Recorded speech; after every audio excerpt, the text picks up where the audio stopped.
Kirtan going on. There's a kirtan going on. There's a kirtan.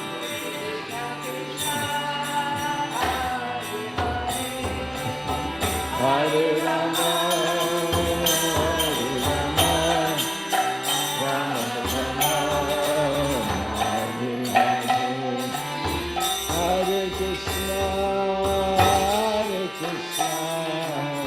Krishna Krishna, Hare Hare, Hare Rama, Hare Rama, Rama Rama, Hare Hare,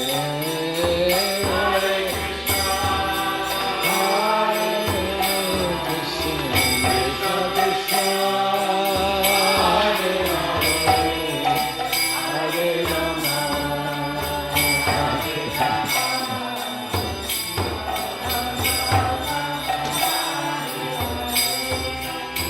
Hare Krishna, Hare Krishna, Krishna Krishna, Hare Hare, Hare Rama, Hare Rama, Rama Rama, Hare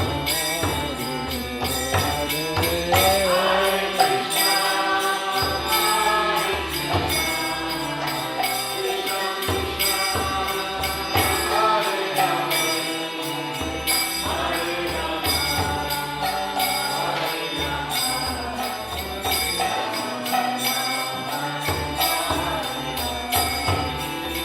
Hare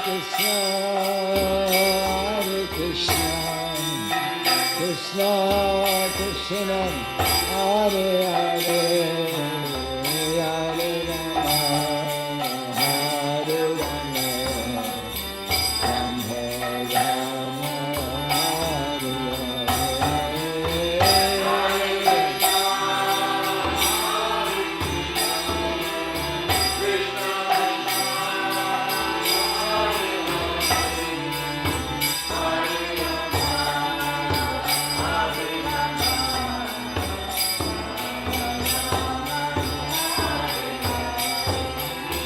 Hare Hare Krishna, Krishna Krishna, Hare Hare, Hare Rama,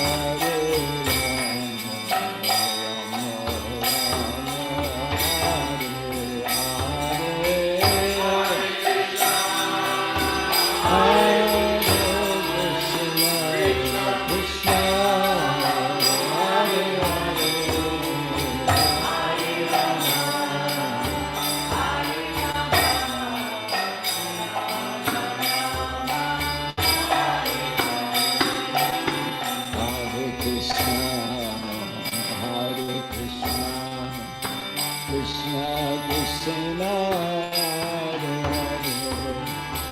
Hare Rama, Hare Rama, Rama Rama, Hare Hare, Hare Krishna, Hare Krishna,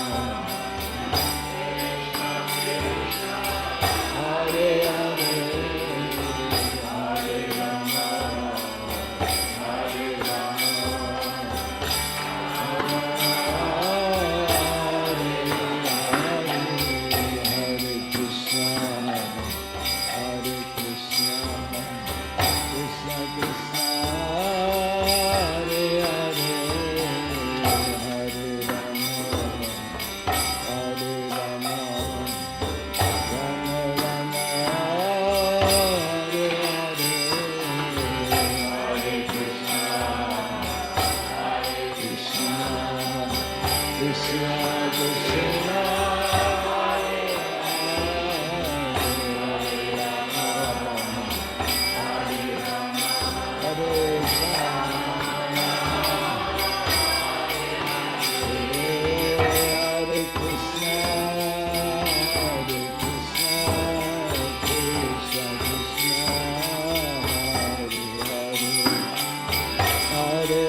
Krishna, Hare Hare, Hare Rama, Hare Rama, Rama Rama,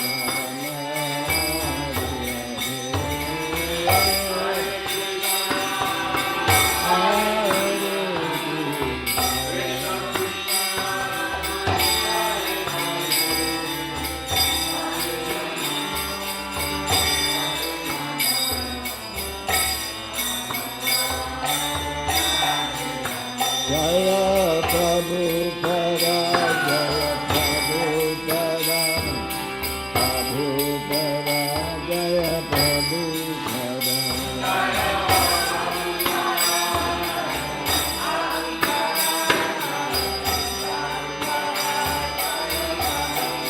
Jaya Prabhupada, Prabhupada,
Sabhavajagacharya Sotara Satyashi Sima Bhaktivedanta Goswami Maharaj Prabhupada Ki Jai.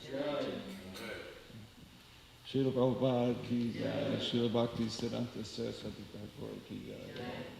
Namse Kaho Shri Krishna Chaitanya Prabhu Nityananda Sri Advaita Gadadhar Srivasadi Gaur Bhaktivinoda Shri Sri Radha Krishna Gopi Govindana Shama Kundara Kundu Giri Govardhana Vrindavan Dham Ki Jai Purna Vidam Ki Jai Lakshmana Maya Ki Jai Ganga Maya Ki Jai Bhakti Devi Ki Jai Tulsi Maharani Ki Jai Shri Shri Radha Samasundar Ki Jai Shri Shri Radha Samasundar Bhaktivinoda Ki Jai. All glories to the assembled devotees, all glories to the assembled devotees, all glories to the assembled devotees, glories to Sri Sri Guru.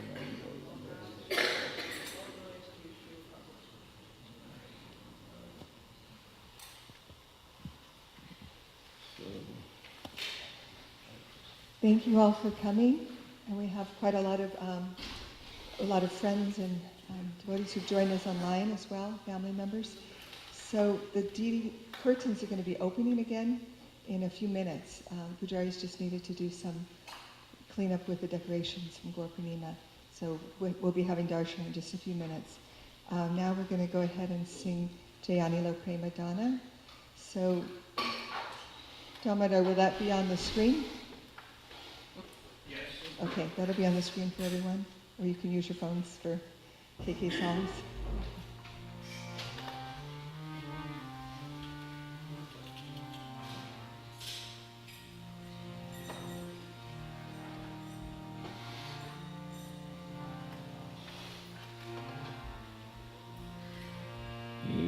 Hanilo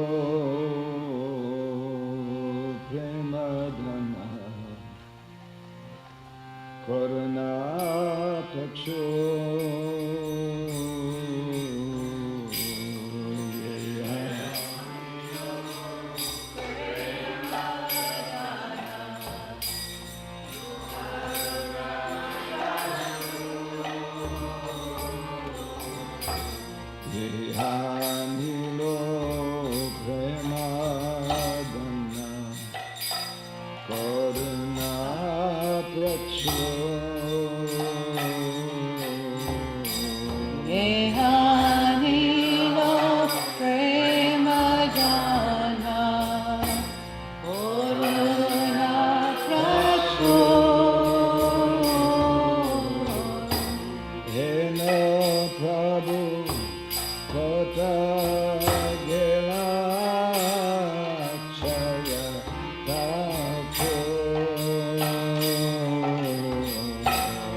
Sange Vikore Modula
Hare Krishna. So I wanted to open up with a few of Jagadhatri's own words that she had written the last couple years, maybe 3 years. She struggled a lot with her health and was in and out of hospice for a couple of those years. And in December of 2020, she wrote this: I am humbly asking all of you to accept my deep gratitude for your outpouring of love. We are all here for a limited time in these bodies.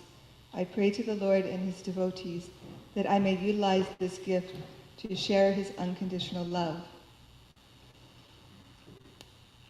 And another post: I am constantly amazed at the incredible kindness of the Lord to allow me the blessings of the day. Today is a special day, so I feel extra grateful to the good Lord for his shelter. So thank you all again for coming in person and online. And I've asked Rangavati if she will start with her offering first.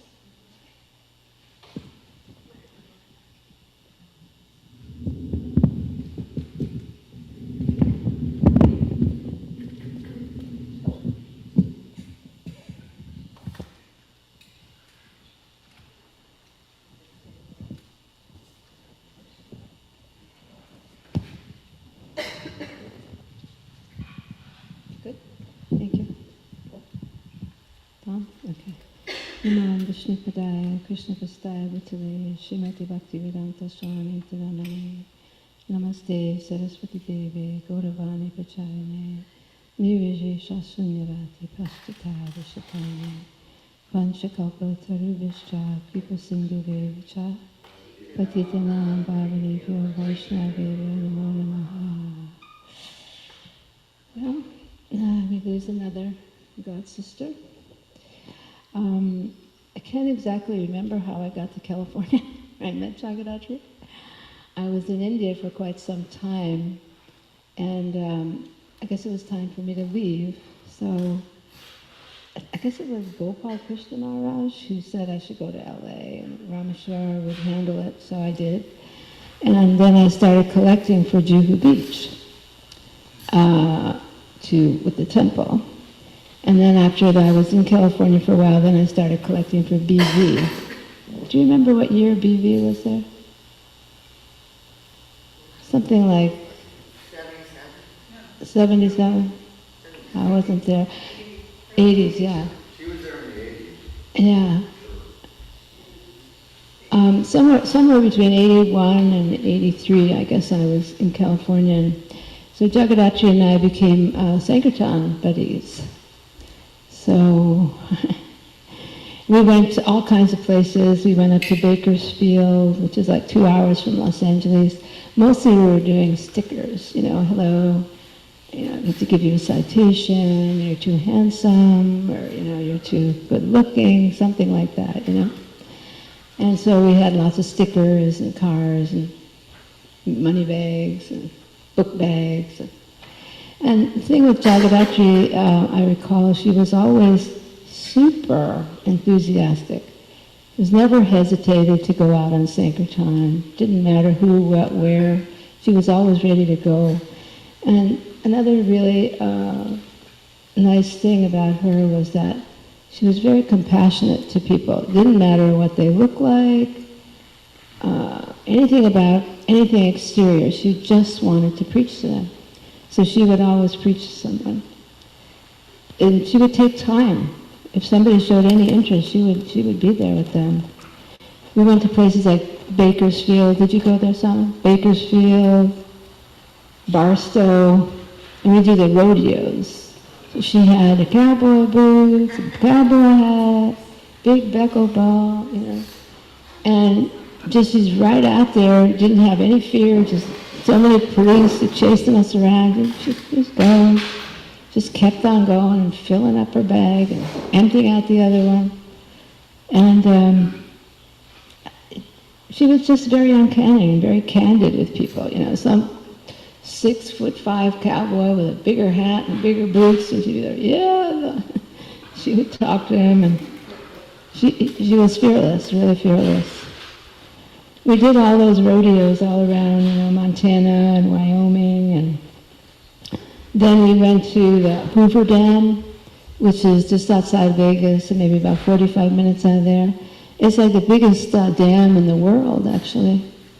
I looked some statistics, and 7 million people go there, so we were busy all day long. Just up and people coming and going, and it was legal. But that was one thing we didn't have to worry about. Anybody's going to kick us out. What are you doing? So, it was real easy. We get up in the morning, chant, cook something, then get in the car and go. A lot of older folks, all kinds of people, but back and forth, all day long, every day. And am I back to the reading? Oh boy, I don't need that offense.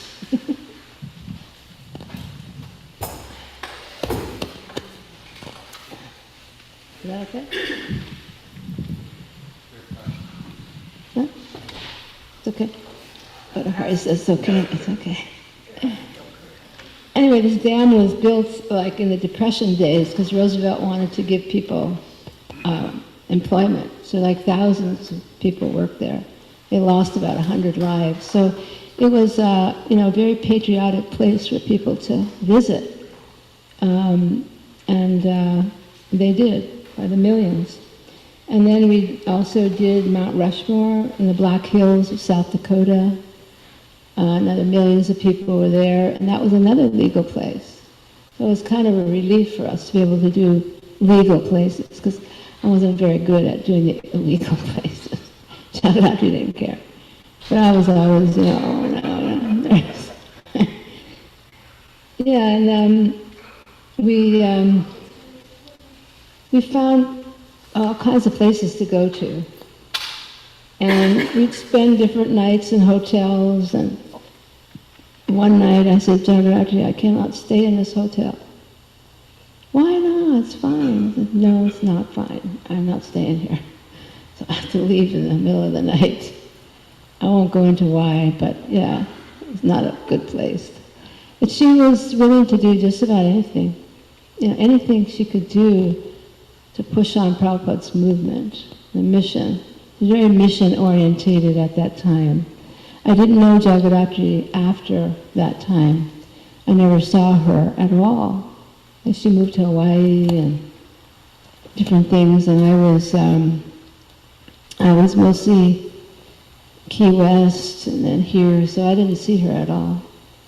It was really a great experience in my life because after coming from India for so many years, doing Sankirtan in America was different.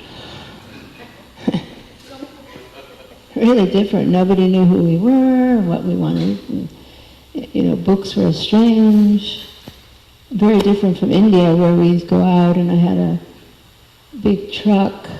We had a driver. And, you know, we'd go to the villages and be surrounded by people, passing out thousands of books. But here it was very different, so it took a lot of determination to get out there every day. So she inspired me to go out every day. And then we go to the temple and we chanted and we read, and yeah, it was a really nice experience, and I'm very grateful to Jagaddhatri for allowing me to tag along with her. Thank you, Haribol.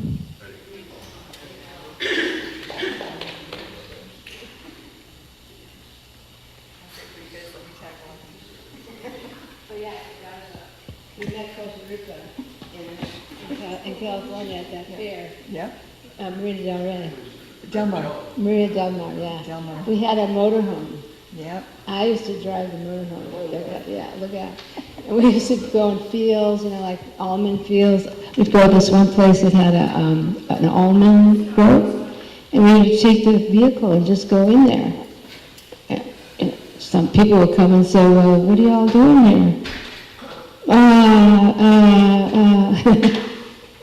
Anyway, we met Kosha, and that was one of our best experiences.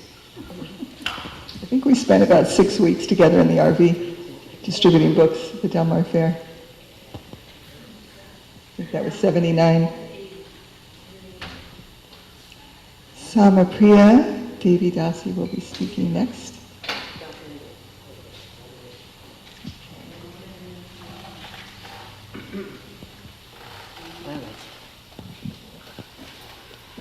Hare Krishna, Namo Vishnudaya Krishna Staya Bhutale, Srimati Bhaktivedanta Swami Namane, Namaste Shakti Devi Bhagavani Vacharane, Nirvishesha Sanyavari Paskava, Ishatana, Vanchakalpatarujasya Kipasindhi Evasya Patitanam Pavane, Vyo Vaishnavi Vyo Namo. Hare Krishna. I did not know this was going to be such an emotional experience. Jagadhatri and I were very good friends for 10 years when I was in Los Angeles and she was in Los Angeles from 1975 to 1985. So, first thing was that we decided that we would, because Prabhupada was discussing this, but we decided that we were going to put on white. We were going to wear white. And white means, for those who, I'm sure all of us know, but for the people who don't know, accept the renounced order for a woman to wear white. And it was mostly the Sankirtan devotees, mostly Prabhupada's disciples, Sankirtan devotees. So we wore white, and it gave us a lot of strength. We bound together. And to do this service for Srila Prabhupada, to dedicate our lives, to pass out his books, and that gave us strength that we did it together, that we renounced everything, and that was our focus, to just distribute Prabhupada's books, to chant, and to help in help him in this mission through book distribution. So, having said that, Jagadhatri was one thing that I really loved, she was always stood up very straight. She would chant her rounds on Watsika Avenue, very tall. Even when she came here many years later, and she was very sickly, she sat up very straight. She always had very wonderful posture, and this was symbolic of her strength. She was very, very strong. And of course there was Raghunath. Raghunath was this was her son, and he was the only boy and later young man who lived in the woman's ashram. And everybody was okay with that. It was because we loved Raghunath and Jagadhatri, and it was just, he was part of the family. My daughter described it to me this morning when we were discussing this. It was a family. We were a family living together. And I'm sure he must have used the bathroom downstairs in the men's ashram, but anyway, everyone was very, very loving with each other. So, taking care of the Sankirtan women who sometimes were young and sometimes were older, but there was like 25 women together on the Sankirtan party.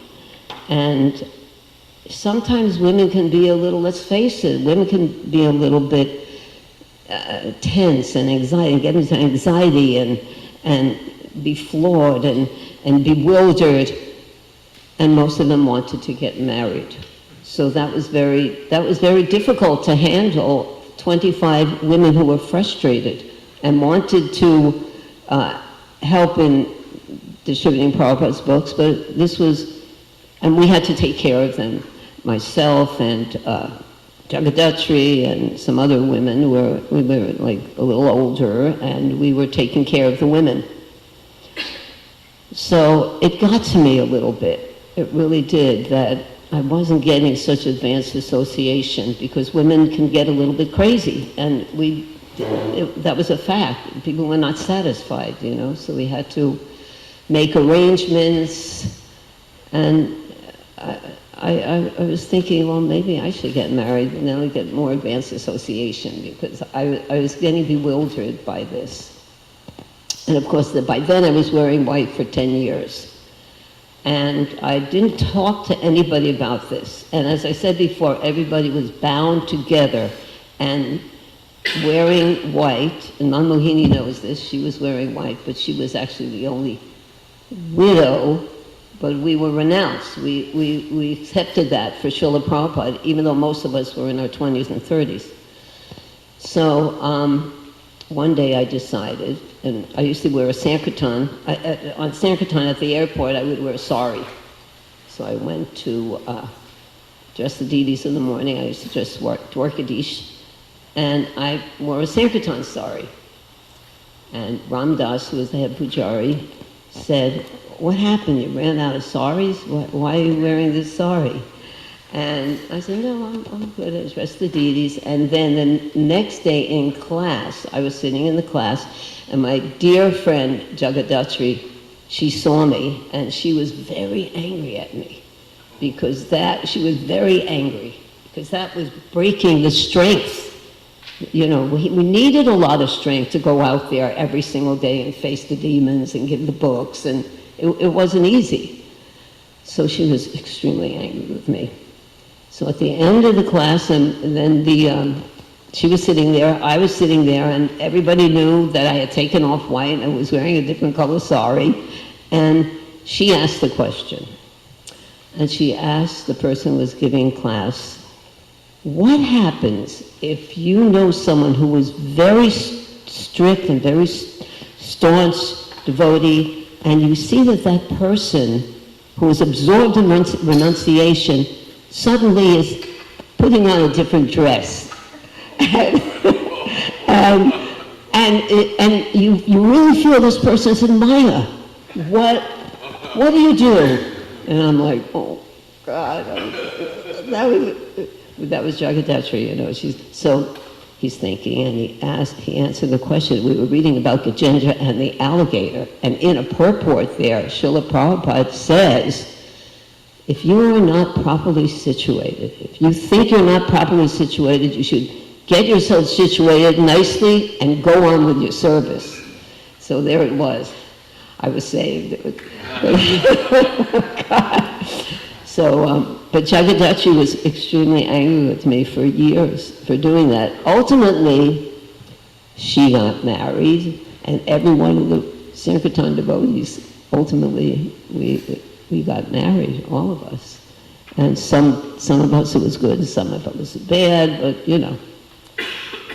So anyway, I see the pictures of Jagadhatri here, and I must say that I loved her. I didn't remember how much I loved her, but we were so, she was Jugs, I was Sam. I mean, you travel through the material world for both of the births, you get a spiritual name. I called her Jugs, she called me Sam. But we really loved each other. A couple of years ago, I heard that she was sick, and I called her and we started to communicate a little bit, and it looked like she was getting better, and it went back and forth, and it was getting complicated. So I stopped communicating for a while, and then this happened, she died. I hope that she went back to Godhead. I think that she had to have gone. This is going to be a regular thing, and it's going to get less of an audience. We're going to look at us now. Just I remember when my father died. He died younger, so the whole funeral home was filled. Then when my mother died, who died like 15 years later, there was a few people, you know. So we got to get used to this and encourage each other that whatever we're doing for Prabhupada, just keep doing it. We're all different, and we're all going to be doing different things. And it's all, as long as we love Prabhupada and love each other and encourage each other wherever we're at, you know, that sets a standard for the world. That encourages people. And Jagadhatri was like that. She encouraged everyone. She was not a fault finder. She was very strong and very stubborn, but she didn't find fault. And let's not find fault. Let's love each other. Thank you. What does her name mean? Jagadhatri, that's the mother of the universe. Jagadhatri. The nurse, actually, Dhatri means earth. Earth and nurse. What is it? Earth or nurse. So the nurse of the, one who heals, one who heals the universe. That's just not mere speculation. Yes, yes. Nurse. Thank you. Jagat is universe, Dhatri is nurse. So one who nurses the universe. That's the secret of it. Yep. You love it. Real medicine.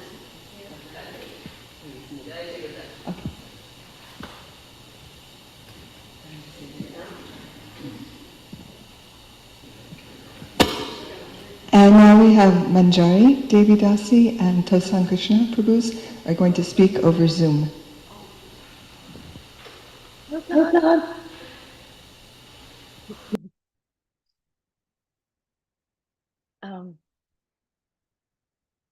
Can you hear me? Yes. Okay. Nam Vishupadaya Krishna Prasthaya Bhutale Srimati Bhaktivedanta Swami Tinamani Namaste Saraswati Devi Gauravani Pacharni Nirvishesha Srinivadi Paschata Deshatarani. Hare Krishna. From my obeisances to all the wonderful devotees present, Raghunath, and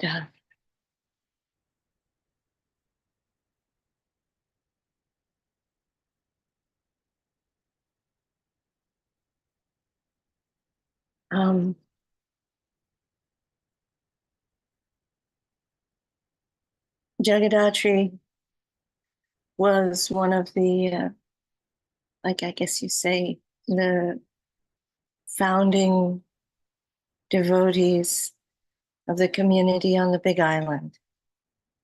And yeah, I met Jagaddhatri in LA and all this, but mostly I saw her on the Big Island, and she went there early.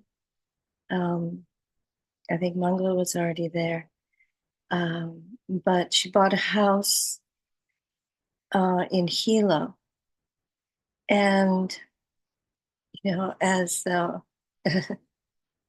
as Mula and Gopa said, every devotee that went to the Big Island stayed with Jagadatri in her house.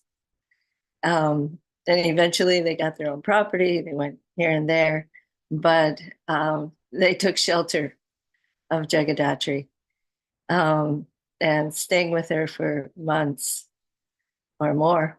And I myself lived with her off and on over the years, many times.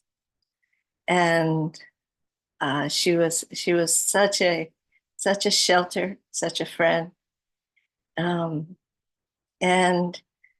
for not only the devotees but also the sannyasis that came by. We everybody stayed with Jagadhatri. At one point, we were in Navadvip together, and we were on the road in and we saw Govinda Maharaj, and we offered our obeisances, and she was talking to him. He had also stayed there at some point, and so she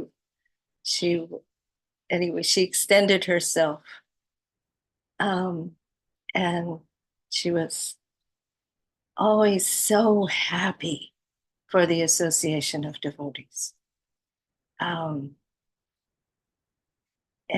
so enthusiastic, just like it wasn't her Sankirtan days anymore, but that spirit never, ever left her. And she was always preaching to whoever she could. She was very much a center of the community. And less and less as she became older and things became more difficult, but she was definitely a part of it. And then she was always so much fun. We went on parikramas together with Srila Narayan Maharaj in India and Navadvip, Vrindavan. She was in South India. She stayed with me when she went through her Ayurvedic period, always covered with oil.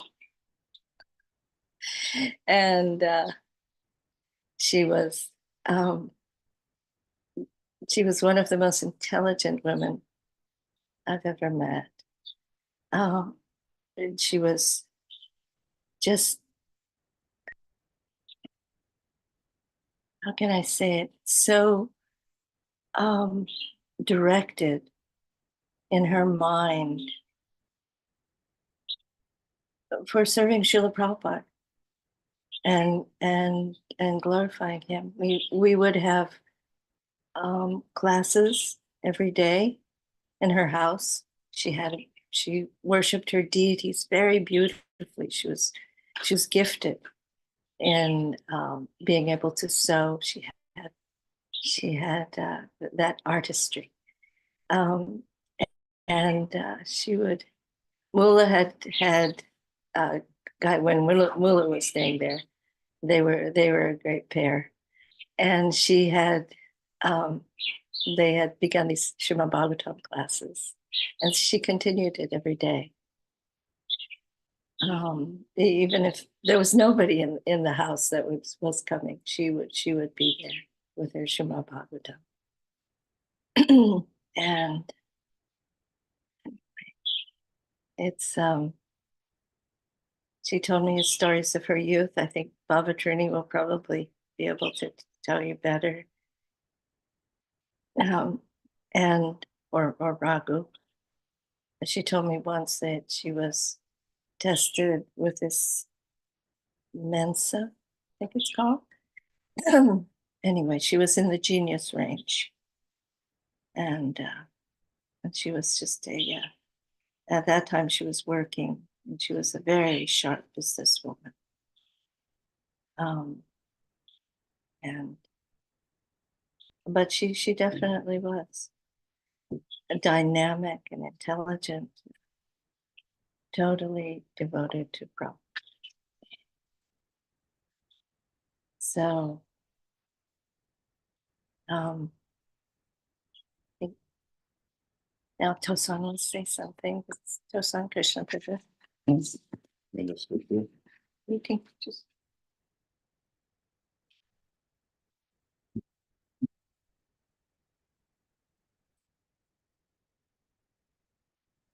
Hare Krishna. Panchakalpatarubhyascha kripa sindhubhayeva patitanam pavanebhyo vaishnavebhyo namo.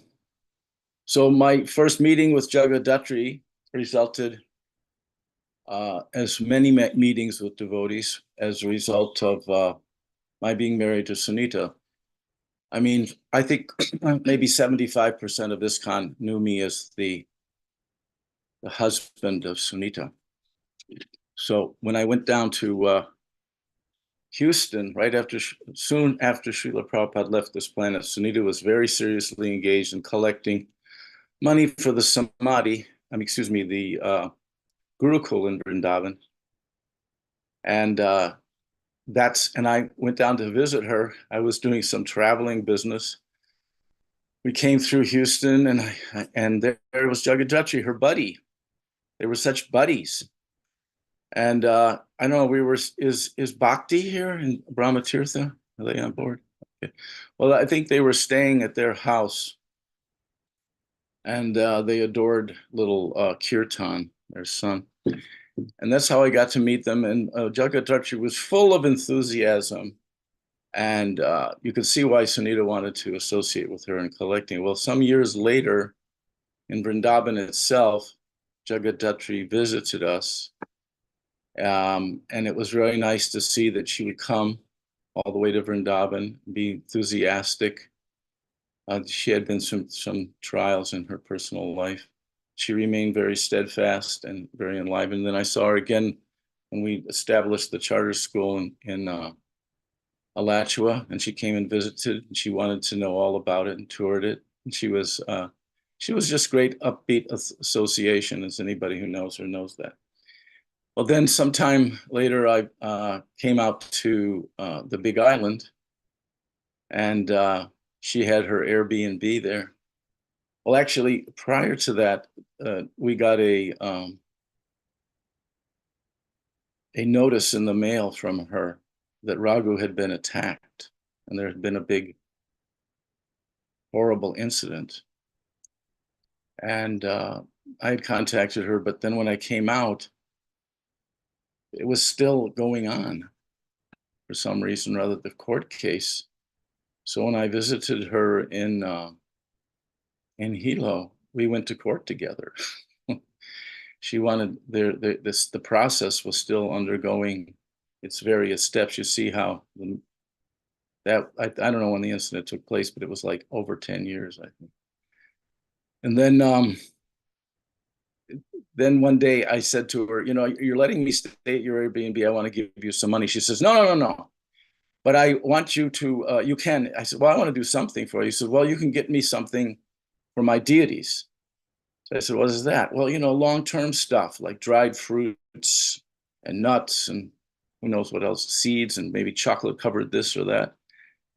And next thing I know, I'm at some health food store spending well over $500. It happened quickly. We're going up and down the aisles with the cart, and it's just filling up. It's filling up. And for herself, she didn't want anything from me, but for her deity, she was loading it up. And she was quite the hostess, took me to different places on the island and so forth. And she was very serious about hearing Gopa's classes, as so many people were. And she was very serious about hearing Gopa Vrindapal's classes. And then when she would go to the temple, there in Hilo, she would dance very nicely, and she was very enthusiastic. And then and sometimes it reminded me of the early days of ISKCON. There was a certain enthusiasm she brought with her, and then with her dancing. And then finally, was I going to say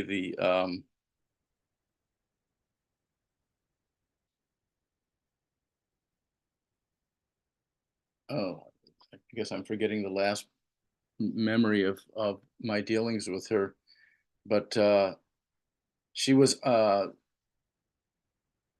friend of Sunita's, therefore she was my friend. We got to associate, and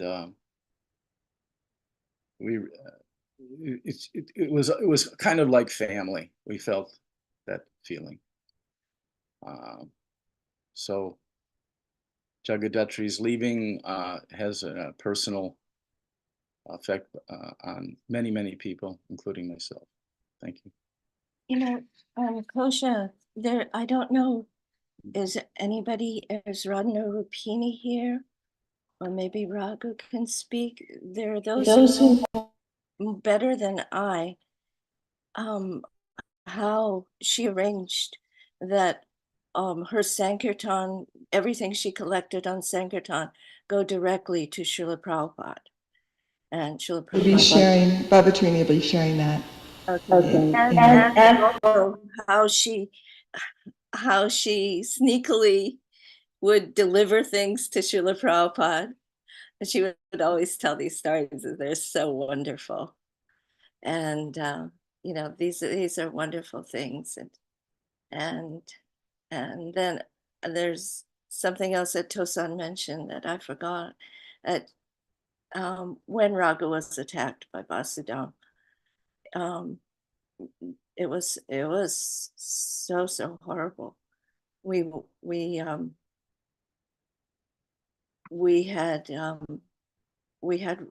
close by at the temple houses, and we had run away when we heard what was happening, and then that night I had gone back to the Hilo hospital to find her, and she was there, and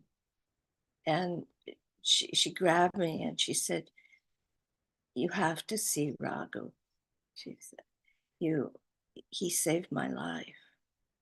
The Vasu had come to he was going to enter her room to attack her, and Raghu had like lured him away to the point where he was attacked. But she was always so so grateful that he was such a wonderful son, that he was able to help his mother like that. I remember something. Jagadhatri encouraged me to visit her mother, who happened to live right in Gainesville, Florida, with her sister. And so I followed up, and boy, what a tough, kind of tough Pennsylvania characters they were.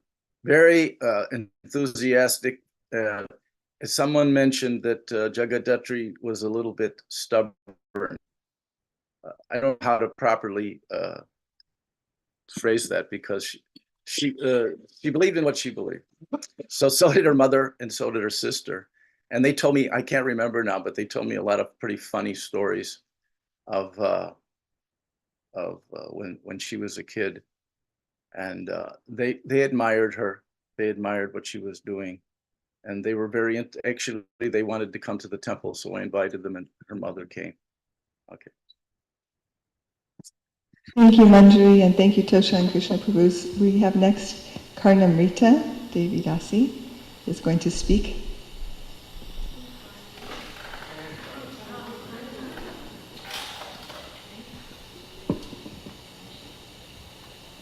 Panchakalpa tarubhyascha kripa sindhubhya eva cha patitanam pavanebhyo vaishnavebhyo namo namaha. Hey Vaishnavi ki jai.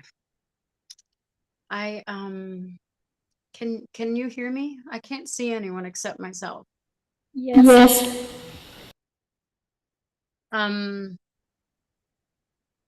I speak from another generation, and I speak from I didn't want to cry. I speak from a generation that really appreciated what a mother she was to everybody that she called, that she felt like, you know, were her children. And it's interesting to hear all of you speak about your Sankirtan days and about your dedication and your devotion. And part of that dedication was also leaving your children. And Jagadhatri didn't come into my life until later, though I was raised in New Vrindavan and she was from Pennsylvania. You know, there was definitely like the East Coast devotees and the West Coast devotees, and she was, you know, part of like the Los Angeles, Hawaii community. But I was friends with Raghu and went to Hawaii to meet her, and I never met a combination of who she was, which was so similar to my own mother. And so many of you who just spoke about giving up everything to be on Sankirtan and truly being the roots of this entire society, planting the seeds of this entire society. And somehow I wish this Zoom was happening in a big place like Mayapur, Vrindavan, where everybody in ISKCON would come and honor these seeds or these roots. I don't, you know, it feels interesting that she's a woman, and so it's not that way. But if it was a sannyasi, it would be different. And I have to tell you, from our perspective and our generation, when it's your mother, and you wish the whole world would honor them. And Jagadhatri, I think, should, along with some of the other pioneers of this movement, should be, I don't know, like I belong to a community here in Northern California, and when you drive into the community, a couple of years ago, this very senior person in the community passed away. And when you're driving into the community, there's a sign that says, "You are now entering the Friends of Sunheart." His name was Sunheart. And their names are there so that you remember that seed or that inspiration or that spark or that mother that really, as you all spoke, she nourished so many, but she really made an effort to let me know that she was equally a mother to me. And later in years, after I released my album, she would send me an email every single week. I wake up every single day to your album. And it was like someone else had said, she had no end of inspiring or encouraging or seeing the good in you. And in that way, I love that Prabhupada gave her that name of being like a mother universally, because she had a ability to have enough energy to serve others and to give to others. And she didn't stay. I mean, I know all of you said she was rigid, or not rigid, but stubborn. And yet the rules when she joined were probably, well, you can say they were rigid and they were hard and they were, you know, considered spiritually advanced. And yet when she moved to Hawaii, I love that she imbibed being 100% a Prabhupada disciple, and yet enough energy to be loving you for wherever you were at and encouraging you for wherever you were at. And to me, that's like That's like an incarnation of Tulsi Devi, someone who plants a seed of devotion in you. And no matter where you're at and no matter what you're doing, she watered my seed all the time. Every time I saw her, she was nothing but encouraging and reminded you of Prabhupada. And my heart really felt her passing, as you had said, some of you, that it's getting smaller, and the fact that the temple room is not packed for devotees like this who have left, who really are the foundation of our community. I'm sad about. I know all of us do our best, but I wish our society was like family oriented, that as she was. And my dear condolences and respect to Raghu. And I know that my mother said something very interesting when she passed. She said, I don't know Krishna. I never spoke to him. I never saw him. I don't know Radharani. I also never heard her. I also never spoke to her. But I know Srila Prabhupada, and I heard him, and I saw him.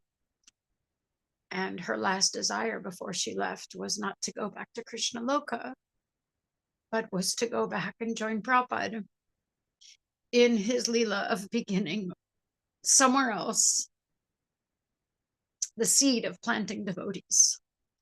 And I don't know if Jagaddhatri is in Vaikuntha, but I know she's with Prabhupada. And those Sankirtan warriors are something that this movement hasn't recognized yet. And that's sad. But they were warriors, and I know that they're with Prabhupada planting more seeds. So I hope I get to join them one day. The women who gave up a lot to plant Prabhupada seeds. I'm not saying the men didn't, but there was a fortitude and a strength that the women had to leave their children to be able to do this, that I think is I don't find the words for. So I wanted to dedicate a verse in Bhagavad Gita to her, and it is Yat karoshi yadashnashi yad jahoshi Dasi yat tapasya sikantaya tat kurusham madarpanam. Whatever you do, whatever you offer, whatever you give away, whatever tapasyas you may perform, may you do it as an offering. And she did. She was an offering. Thank you, Kosha and Bhattahari, and all of you who made this possible and invited me. And I miss this community, and I miss this kind of Sangha. So thank you very much for letting me. Karnamrita, can you hear me? This is Bhavatarini. Can you sing something? Jagadhatri would really appreciate that. Okay. I just Thank have to you. tell you that Zoom doesn't do vocal singing very well, but I'll try. I know it doesn't, but we're aware, but everyone there will hear it, and Jagadhatri will be so happy. What should I sing? What would you think she would like?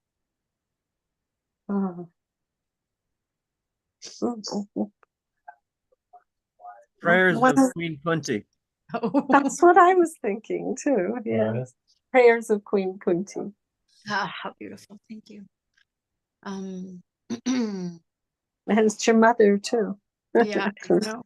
But the translation of it, like flowing to the sea, like the Ganga, with only one mindset, is really representative of how much strength it took. And those prayers, what I really appreciate about Prayers of Queen Kunti, though it didn't matter that was my mother's name, I really took note that when Srila Prabhupada came to this country, which books he translated first, as an order of, in case he passed away, these were books that he really wanted translated. And one of the very early books that he translated and asked us to memorize was Prayers of Queen Kunti. So I remember as a child when it came out, we had to sing those every day before we ate, and we learned them. And I'll remember the first verse in a second, but while I remember, I wanted to say one thing that one of I think Hitta's mom said, which was the fact that you guys went through a stage when you all wore white, which we all know is the word vanaprast. And I remember in New Vrindavan that it came to us too, and all of a sudden Mother Katila was wearing white, and everybody was wearing white, and us 12-year-old and 11-year-old girls, of course, wanted to be like, the women that we loved. And so we all wore white saris, and we, as 11, 8, maybe 8-year-old girls, we all shaved our head. And we walked around in this Vanaprast stage as little 8-year-olds, not knowing really what it was. But we looked up to these women, and we looked to them for nourishment and kindness. And Jagaddhatri she might have been up here as a Sankirtan leader and a Prabhupada disciple and devotee and deity worship, but she was above all of that as a mother. And I'm very grateful to her for inspiring me to stay close to Krishna in that way.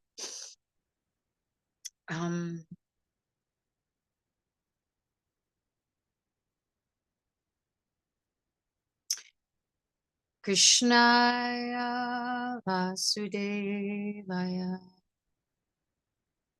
Devaki Nandanaya Cha Nanda Gopa Kumaraya Govindaya Namo Namaha Namaha Pankajnabhaya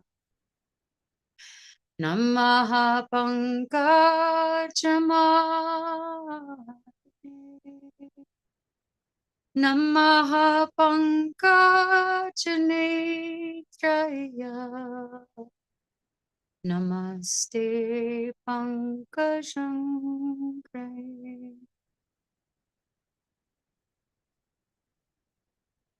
Glories to Jagadhatri.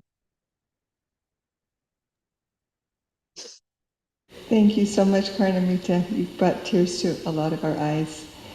I was remembering so much many of the points you raised, that Jagadhatri was a true, and I don't want to say was, because she is a true Sankirtan warrior. She was one of the top book distributors in the world for decades. And when I stayed with her in Hilo, I think it was 8 years ago, she was still every day distributing books. Every person who encountered her got tulsi, mahatulsi leaves, mahaprasadam, darshan of her deities, kirtan, and or Prabhupada's books. And there's a whole panel here, you can't see it, of in Jagadhatri's home, her offerings to her deities, Shri Radharaman, and her tulsi altar, Vrinda Devi, and her morning offerings, and how she would engage the people staying at her Airbnb and offering the flowers and offering the tulsi, and lots of pictures of her. If you go on her Facebook page and go back, all the way back, you'll see post after post of her sharing about the different people who are staying at her home and which books they got and why and what devotional service they engaged in. And that was something else I so appreciate about Jagadhatri, is she never gave up being a Sankirtan warrior. She just took that, it changed a little bit over the years, but everywhere she went, she shared Prabhupada and Krishna with everyone who was fortunate to come into her arena. So, actually Jagadhatri, I just figured it out today, she's actually 18 years older than me, so she was also, I always considered her my big sister, and from 1977 on, we had a lot of Sankirtan adventures. First she came out to Salt Lake City, where we were working the airport, and we used to work the liquor store for book distribution. And we would stay out like crazy hours, and we had so much fun. She was always so much fun. And what Rangabhati was saying, she was just fearless. We could go anywhere, do anything, just totally fearless. And I got to distribute with her and Rangavati at the Del Mar Fair for I don't know how many weeks we were there in the RV, and then also in LA at the airport and other places around LA, and then in Hawaii. So I feel very blessed that I've had, almost all the years of my association with Srila Prabhupada. I've had Jagadhatri in there too, and she was really the first, I don't want to say the first sane devotee, but she was the first, she was the first one that made me feel like, okay, I can stay in the cult a little longer if there's people like her. So, and I just latched onto her and had just whatever adventures I could with her, and have stayed very attached all these years. So, thank you.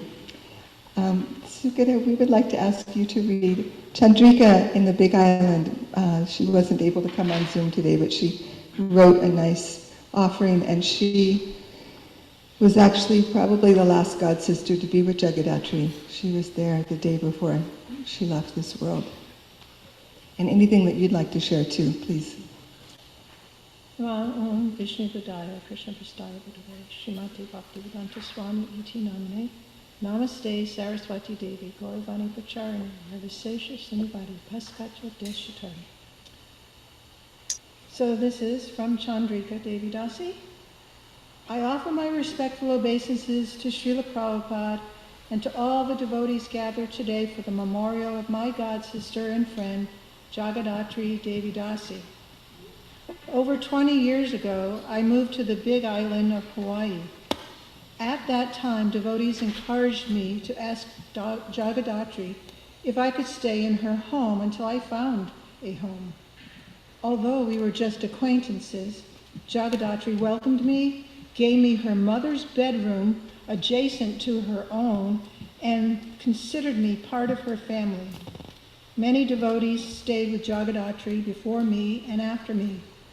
She extended her hospitality to devotees of different backgrounds and ashrams.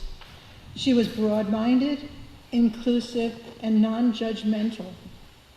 Remembering Jagadhatri, I always remember Srila Prabhupada because she embodied his mood of mercy, outreach, and compassion. Wherever she went, she made friends and gave them some connection to Krishna. In her home, everyone was invited to have darshan of her beloved deities, Radha Raman. In the final months preceding her departure, a recording of Srila Prabhupada chanting played day and night. Whenever I visited her at her home, she never complained about her condition and was always happy to hear a sloka from Bhagavad Gita and to have a kirtan. The day before her departure, she honored Mahaprasad and Govardhan Shila's bathwater and became peaceful hearing the Maha Mantra despite having difficulty breathing. All glories to Jagadhatri Devi Dasi, and that was Chandrika. I knew Jagadhatri from LA, but by the time I got to LA, I had children, and before I had children, I did Sankirtan, but once I got to LA, and I seemed to be in a different area than Jagadhatri. I was more taking care of children than I was going out on Sankirtan. But I do remember, and I was actually looking for this particular picture, but I couldn't find it. And it's a picture of Jagadhatri and myself at one of the Prabhupada festivals, and we were serving out together. And I looked for that picture and I couldn't find it. I wanted to give it to Yukosha, but I'll look for it again and send it maybe to Raghunath. And to Raghunath, I'd just like to send my love and respect and condolences to my godbrother Raghunath. Hare Krishna. Thank you very much, Sukada. Radha Krishna Prabhu? Oh.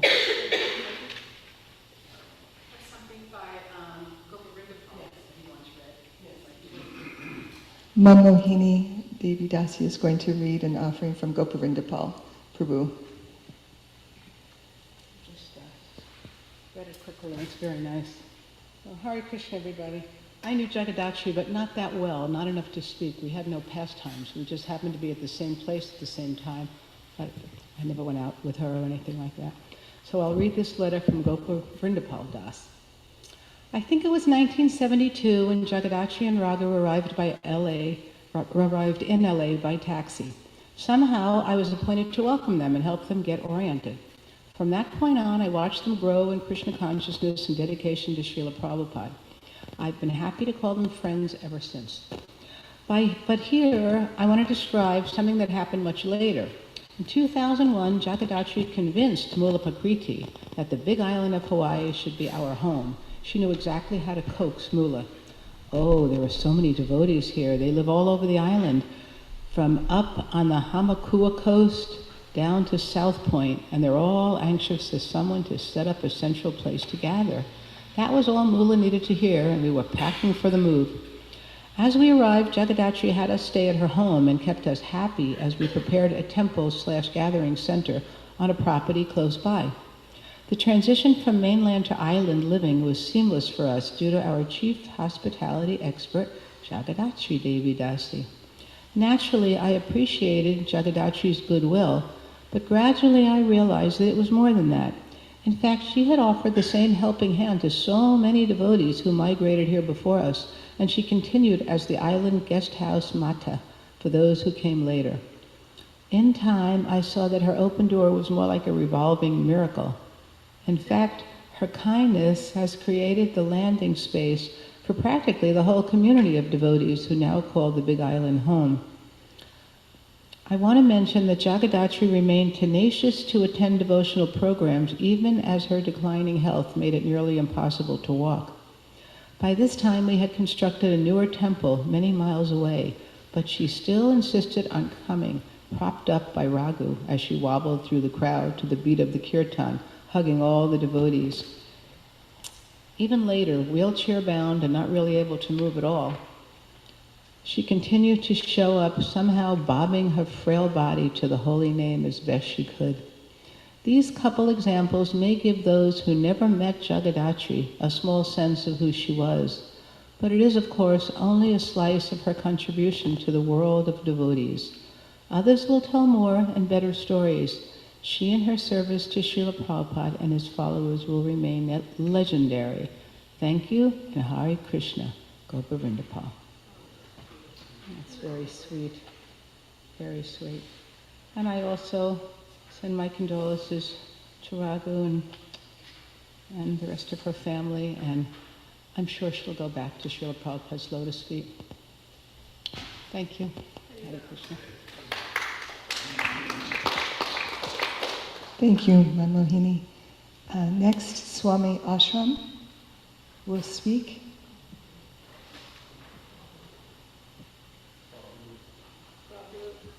AKA Babru Babru. Hare Krishna. Om Vishnupadaya Krishna Preshtaya Bhutale Srimati Bhaktivedanta Swamiti Namane Namaste Saraswati Devi Gauravani Pracharini Nirvishesha Shunyavadi Paschatya Desha. I'm going to start by thanking Kosha for alerting me to this. I had, since Jagadhatri passed away, I'd been looking for us to do something on the Big Island, which seemed to me would have been the natural thing to do, because as we've heard, Jagadhatri was central to that community. Practically, as we heard in Gopas and, oh gosh, every other offering from the devotees, Chandrikas, every devotee who's lived on the Big Island, we all went through Jagadhatri's house. That was, as Gopa put it, the landing pad.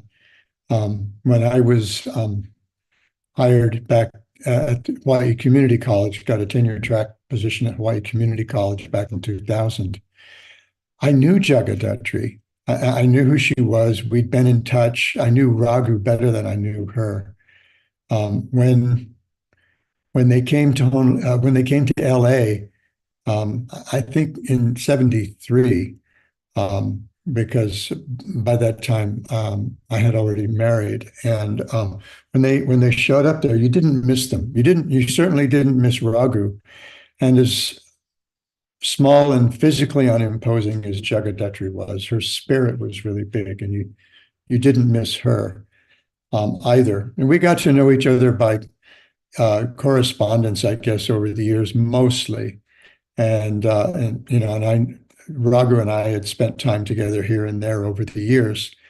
But when I got that position on the Big Island, well, first of all, when I got the interviews on the Big Island, Jagadhatri insisted I stay with her when I went there for the interviews. And when I got the job, I was hired on a pretty short notice, and she gave me Raghu's room. Raghu was away at the time, and she gave me Raghu's room, and I stayed there for maybe the whole first semester I was teaching there. And then when my wife came in the middle of the academic year, so at the beginning of the next year, she gave us another room downstairs, and we stayed there until almost pretty much until I think we rented a house just down the street for a couple of months, but until we got our house. And Jagadhatri was, she was nothing but helpful. And, as has been pointed out by others, she just made us a part of her family. And so her place was kind of a gathering place whenever anyone was in town. She was always there. She was always sharing Krishna with others. There are a couple of things that others have also pointed out about Jagadhatri. She was like the embodiment of appreciation. She appreciated everybody. She judged no one at all. It seemed as though she was incapable. It seemed perhaps even a little naive at times. But Jagadhatri just appreciated whatever good qualities were there in everyone she met. And she just, whenever you were with her, she made you feel like a rock star. And she was generous to a fault. I remember once she told me that there was one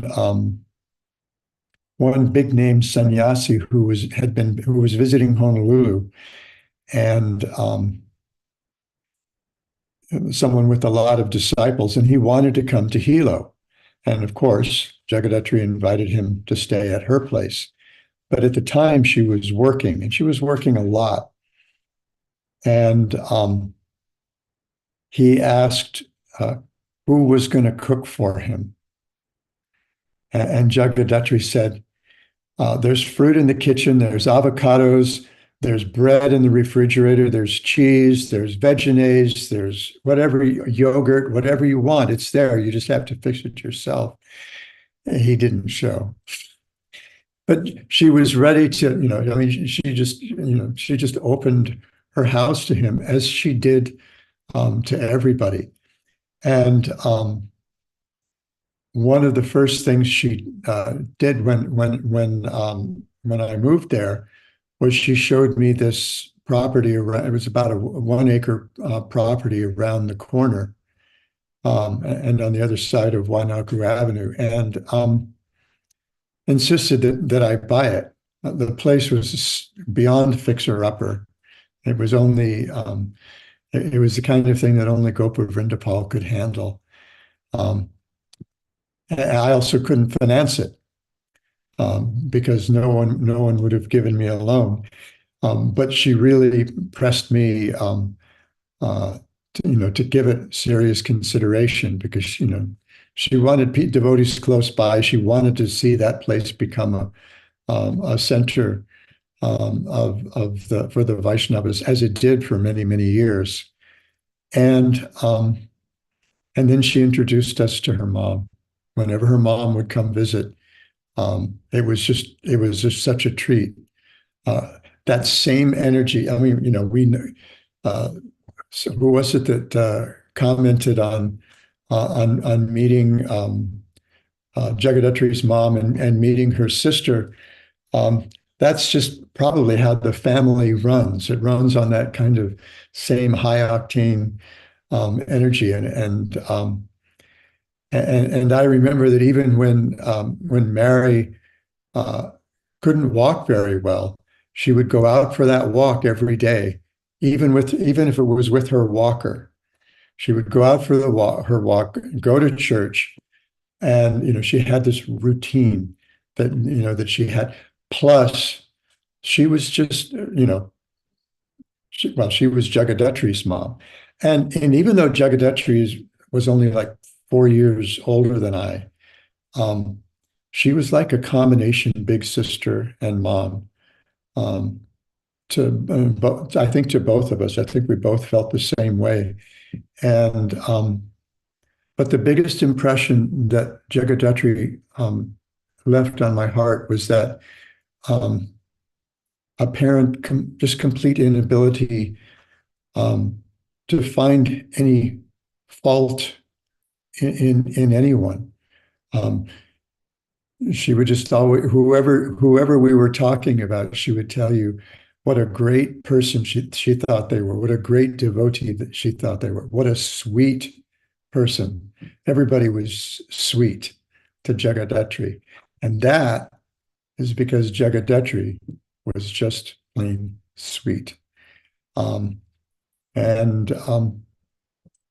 We miss her, and we're going to miss her as long as we're around.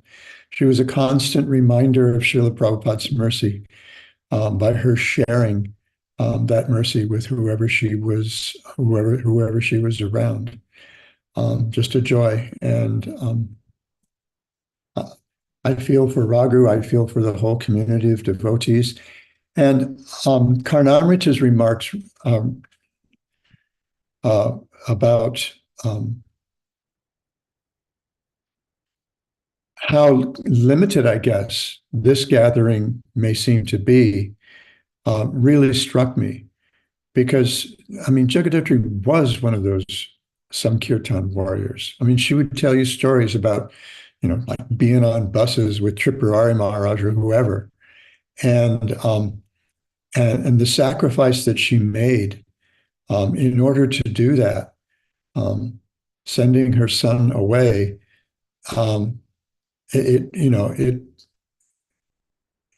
she did it for Srila Prabhupada, and she was hoping that that it would also benefit Raghu, but it really benefited so many souls, because that's just who Jagadhatri was. She was a little woman with a huge heart, and just kind of made everything sweet wherever she went, because she was so sweet. And my heart goes out to Raghu, as he knows. I think we embraced and cried the day. Unfortunately, the day she passed away, he was in Honolulu and for his project, and I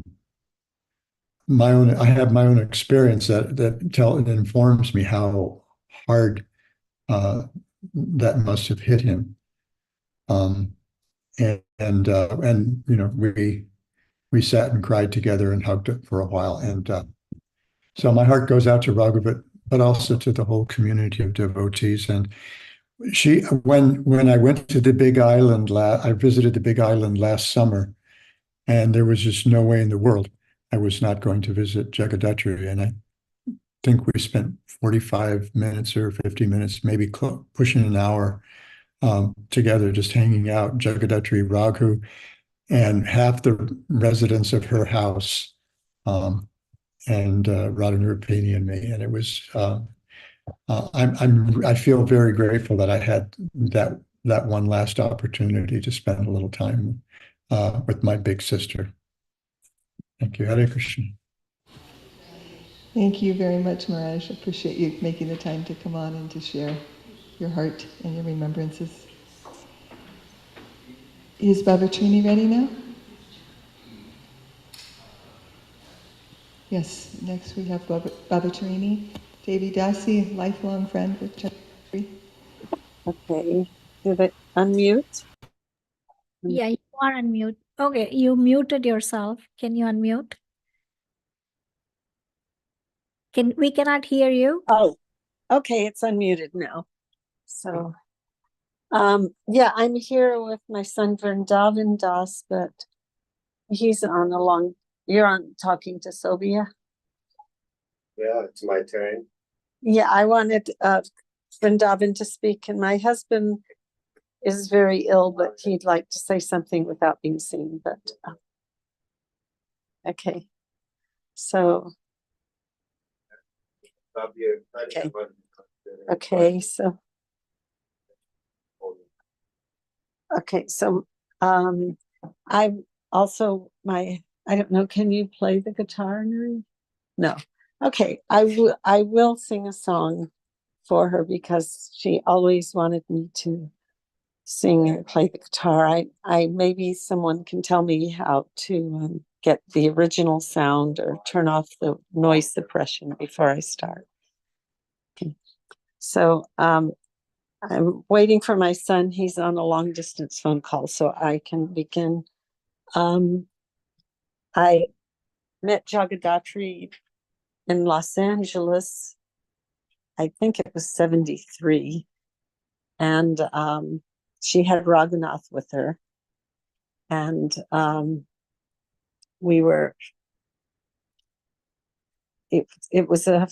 there's a video of all the children going up to get cookies, and Raghunath is carrying children up to get cookies.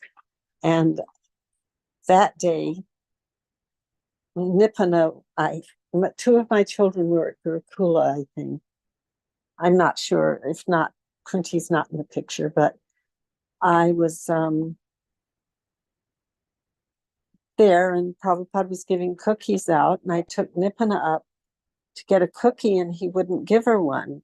And for years I thought, oh, what's wrong? Why isn't he giving Nipana a cookie? Did I do something wrong? And so in the 80s, I was at a program on the Big Island, and they were showing a video of that day. And there's Raghunath taking Nipana up to get a cookie. And then a few minutes later, I bring her up to get a cookie. And Prabhupada, of course, didn't give her one. But my relationship with her was almost like being a sister. She insisted that I was part of the family. And when we were in New York, I was doing a daycare. The Gurukulas had closed. And I was doing a daycare for over 20 children. And it was my day off. And she said, let's go do book distribution together. And Samapriya was talking about the white, wearing white. And previously, when Prabhupada was in New York for Rath Yatra, she and I were sitting on the floor in the hallway, and we were talking about how we should put on white, and that our fancy saris were just like an advertisement to come to me and, forget Krishna. And so we put on white around then. So this time she was visiting, and she probably had already started building the Gurukula school. And I had personal instructions from Srila Prabhupada to live in Vrindavan. So I was trying to raise money to live in Vrindavan. And I was just, actually, I was living in the temple, and they were letting me collect welfare to save money to follow Prabhupada's instructions to move to Vrindavan. And it was my day off from taking care of the Gurukula. And she said, let's go to the Statue of Liberty. And we took a box of books that was almost too heavy to carry, 2 boxes, and we took the boat to the Statue of Liberty. And was just, she's so amazing. Like, they're like Bob Rue was saying, I mean, Ashram Maharaj was saying, she never saw fault in anyone. She just saw the devotee in everyone. So there's a man with a bald head, and he's smoking a cigar, and we're giving him a Srimad Bhagavatam. And she's Jagaddhatri saying, yes, you're a devotee. And he's going, yeah, I don't even have to shave my head. And I'm thinking, oh, what a nice devotee. And then he walks off and going, he was smoking a cigar. You know, then there was a nun and a monk, and they were holding hands on a romantic excursion to go see the Statue of Liberty. And she goes up and approaches them like they're saints. And, you know, it wasn't until later that I realized, oh, they were holding hands. She just saw the Krishna consciousness in them and brought out their love for Krishna undormant. And before she got so ill that she couldn't walk anymore, she wanted me to go in Hilo to a meeting of the neighborhood. And it was just about the problems in the neighborhood and boundaries and things like that. And then we are walking back to our house, and two Mormon girls who were on their mission came up to try to convert us. And when we left, she was telling them how I had offered flowers from her deities, and she was explaining how you offer everything to Krishna, and she taught them how to offer food, and they were chanting Hare Krishna when we left. And then after she left her body, now we had a program at 4 Mile, her favorite place. And she was almost religious for her to go to 4 Mile. And Srila Prabhupada said when we were in Hawaii the first time on our way to India together, we were taking care of, we were there for 2 weeks, and we were taking care of the Jagannath deities. And we were told that Prabhupada, well, I had already heard this in 74, but this was 1980. And they were reminding us that Prabhupada said in Hawaii, you should, friend in Kentucky, in Hawaii, you should drink 2 green coconuts a day and swim in the ocean every day, and then you will be healthy. And that all the sacred rivers go into the ocean. So this is my son, Vrindavan Das. Hello, Hare Krishna. And you're telling your disciples. All right, hold on here. So I'm not a big COVID idiot, but I'm just being careful because I'm helping care for my stepdad and his well-being here. So Jagadhatri is my mother. I have my mother Bhabatarani, and Jagadhatri is my mother also, not just emotionally, but also technically, because when we were kids, Raghu and I, our mothers made an agreement that if one of them had some issues or passed away, then the other one, they guaranteed each other that they would take care of their kids.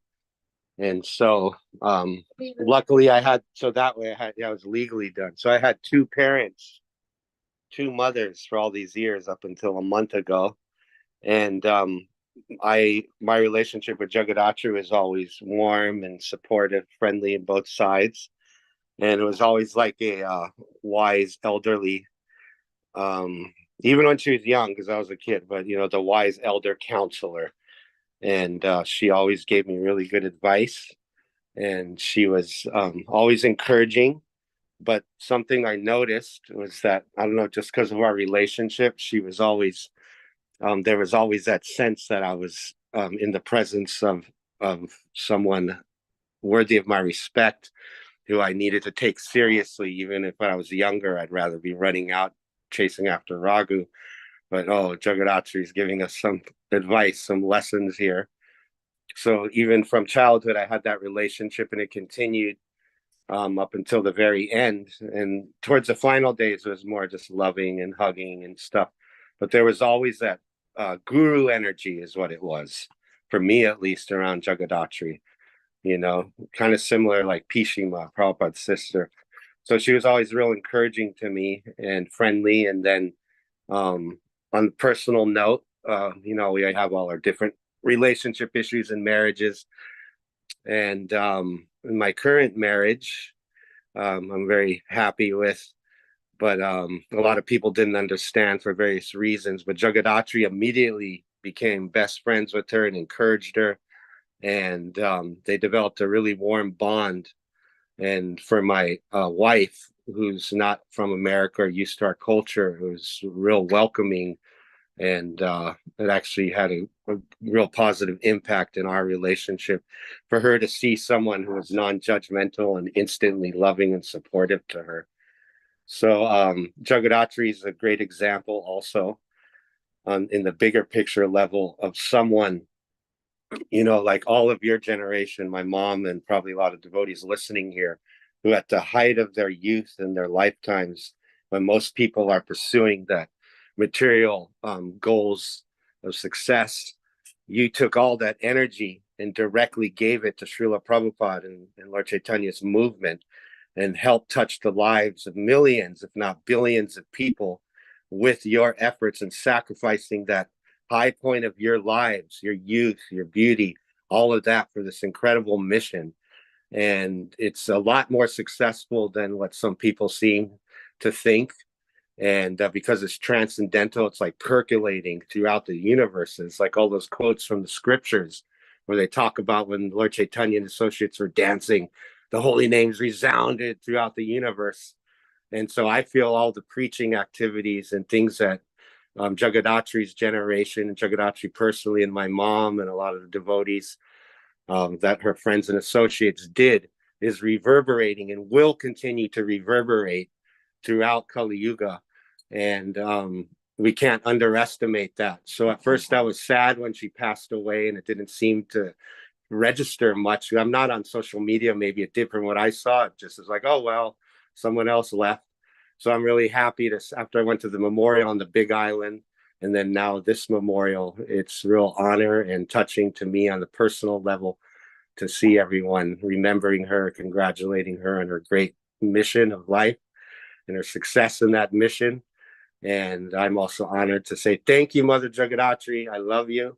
Oh, and last thing is I was, I don't know, like how to put it, but when I was found out she passed away, I was driving down the highway and just hit me, you know, and my mom just called speakerphone on the car. And I was like, wow, you know, I don't know what to think. And then, because she seemed fine, vim and vigor just very recently. And then just as that happened, this truck pulls in front of me and it said, God, sorry, getting older here. Yeah, it said something like, oh, it said Jai JG, right? Which is, to me, it meant Jai Jagadhatri, you know? And then I said, okay, I'm going to chant Hare Krishna and keep chanting until that truck moves out of my lane.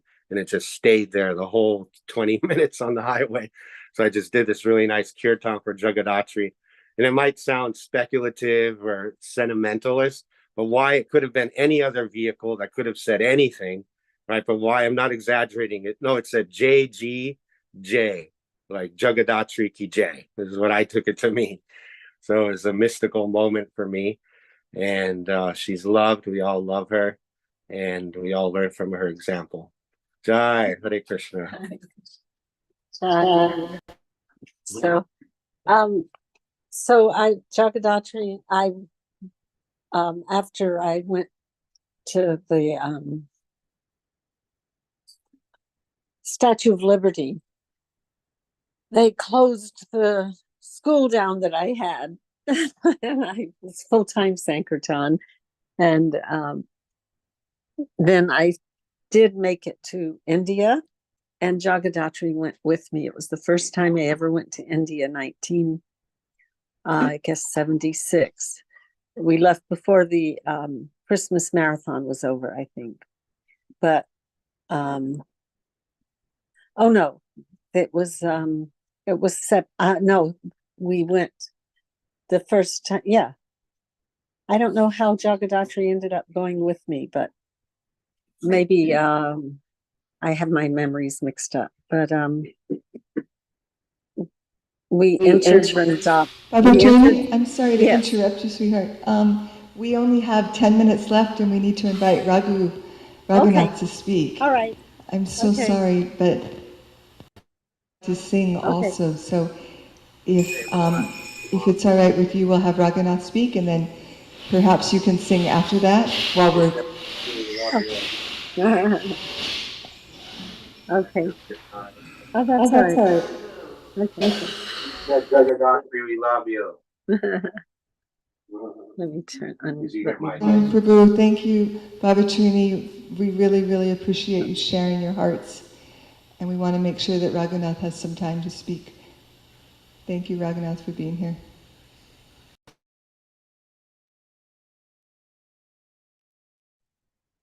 Namo Vishnu Padaya Krishna Vastavitalesh Madhivakti Swami Namane Namaste Saraswati Devi Gadavani Chani Nivasheshi Shinodi Vishachari Chitani.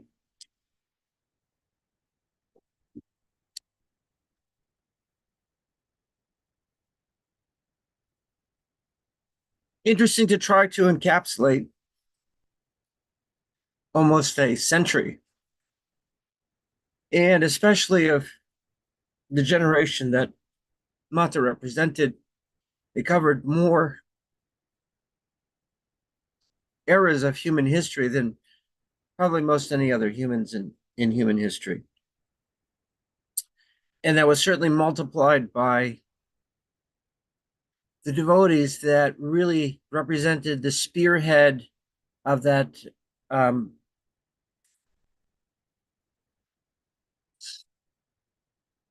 American American legacy of the melting pot. And so the devotees were the extremists of that process where you are taking two cultures that are diametrically opposite of each other, and the devotees stepping in to be a authentic Indian Vedic follower, in spite of the conditioning and settings and trappings and life as a Westerner. And how the devotees went about doing that is both making of history and an extraordinary journey, as much of the best of America, as well as people really dealing with all of the variety of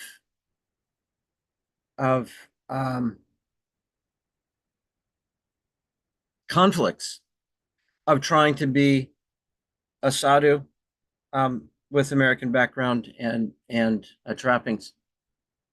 So Mata's specialty was finding that accommodation in 1,001 situations.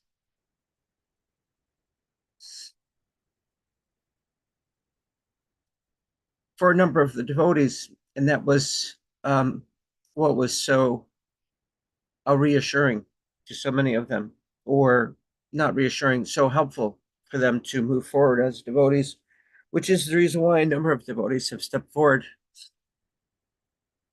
and given her credit for quote unquote making them a devotee, but keeping them on as devotees as well.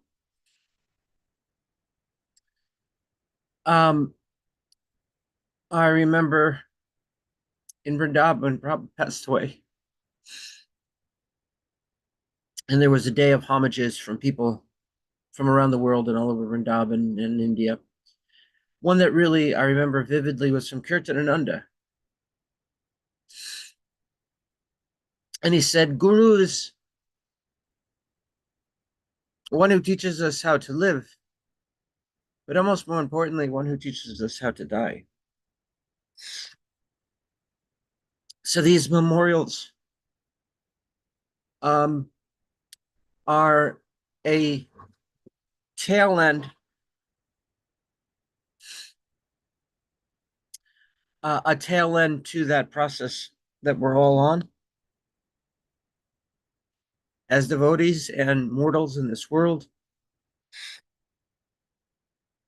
And we have somebody like Matas, more so than many, but the devotees in general that came in the early days of Prabhupada's movement, and to see how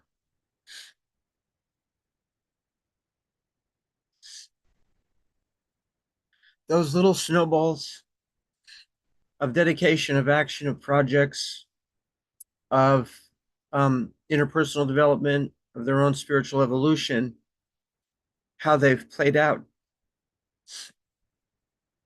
decades and now half centuries later. And this is something Cardinal was alluding to. So it's not so much finding the due honor for these personalities as getting a sense of context to where we're coming from, and a stronger sense of how those things play out from where we are today and how they can play out based upon that. So devotees that start off as sweet, wide-eyed, innocent, and somewhat helpless in their spiritual life, how that plays out a half a century later. This is what's so amazing. You see a gentleman like Bob Brew now, from gentleman and sweetheart to professor, and then on to sannyasi. So to see how these things play out over the course of a lifetime, and it's really extraordinary for devotees. They're saintly personalities, but then again, just the variety of scenarios that they've been through, and in many cases failed at, and even more spectacularly succeeded in. And so I wanted to take this opportunity to emphasize, nobody has resources, but if there's some consideration to start some compilation, because it has wisdoms of lifetimes in the lives that you older devotees have lived and shared, and how it's playing out today, 4 generations later. I think there may be a fifth generation. Let's see, what else do we have here? And one of those considerations was from Karnamrita, called up, spent about an hour, maybe an hour and a half with me. And I was really impressed with what appeared to me to be the equivalent of tools for dealing with grief. She lost her mother very young. I could appreciate some sense of that. I was very surprised that it hit me this hard. I was taking care of her for 3 years. They were giving her, every third or fourth week, it looked like she was going to be passing away. She did that for 3 years on a regular basis. I thought I got all the grieving out of the way, simply to find out how hard it hit me. And then the reasons for that.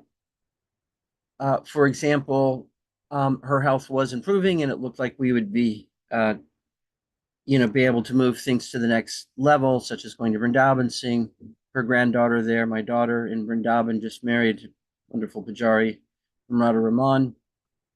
Being able to share the success of the projects I've been working on, looks like they're all coming to a head. Being able to share that experience, and then not being there for her. So all those disappointments. And then the other side of that after being hit that hard, how much solace I got from probably 400 responses from the devotees.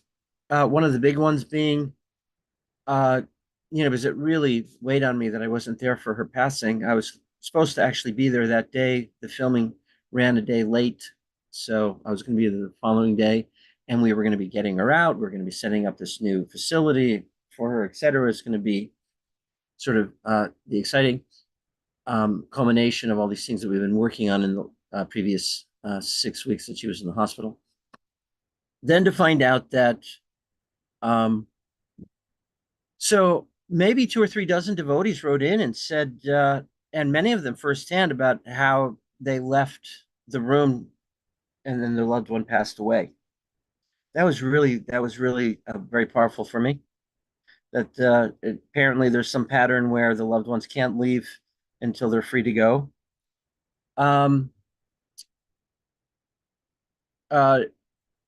Then it was pretty well universal and pretty much not, it wasn't sort of like everybody was copying each other. It was of their own heart that, the relationship she had with Prabhupada, and Prabhupada was obviously there for her,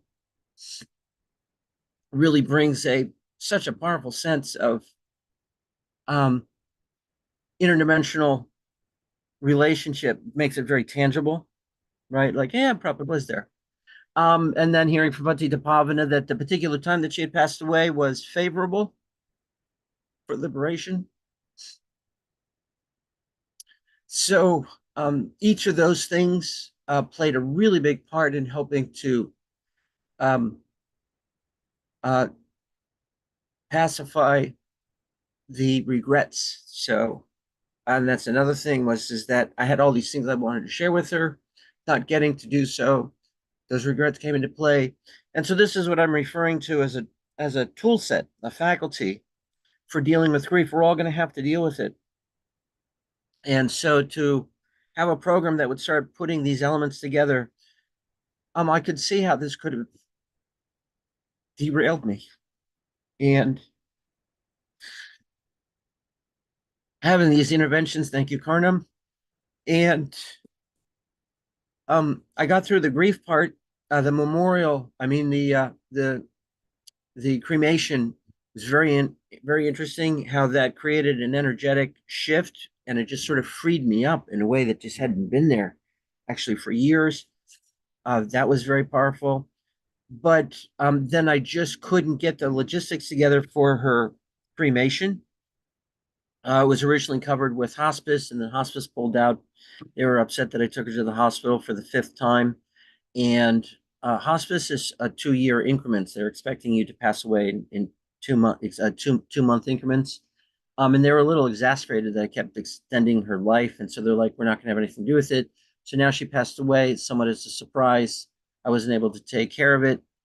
And then having Kosharupa really taking the brunt of the confusion and the cost. So here's a woman who's under a great deal of financial strain, and she took it on herself in order to cover that. The missteps of communication or participation from family and friends of being able to do that. So all of these, that entire story is all faculties. And so faculties of learning to deal with these situations. And so in closing, I want to press the point about the importance of hospice care. It's really interesting. We have so many issues, and we've done so much for sort of third parties. We've put the schools together for our kids. We've put together, of course, many programs and temples for the public and for other devotees. But all of us are going to be, for the most part, all of us are going to be in hospice. And my simple message today for the devotees is, having done it for 3 years, I was surprised, but I think a lot of the other devotees were almost even more surprised, like Raghu's been taking care of his mom, because we painted a picture of something that is very tedious and very difficult. It's very punishing. I was really surprised at the lack of support extended to me. People wanted to help Mata, but I was never part of that equation in their heads. And again, just the kinds of considerations that are at play. But what will happen is that most of us are going to be in that situation. And if you're, for example, a guru, you'll have your disciples taking care of you, and they might be able to provide the care that you want. But if we can upgrade our facilities, like my house, it relatively wouldn't have to have taken much in order to turn this into a state recognized facility. And then I would have been making $6,000 a month just for Mata. And then I could have gotten the same, I have 7 bedrooms here. I could have done this for 3 or 4 other devotees. So for those gurus and leading devotees that can put together their own facilities, if they simply upgrade 1 or 2 or 3 facilities in different places, the state pays generously.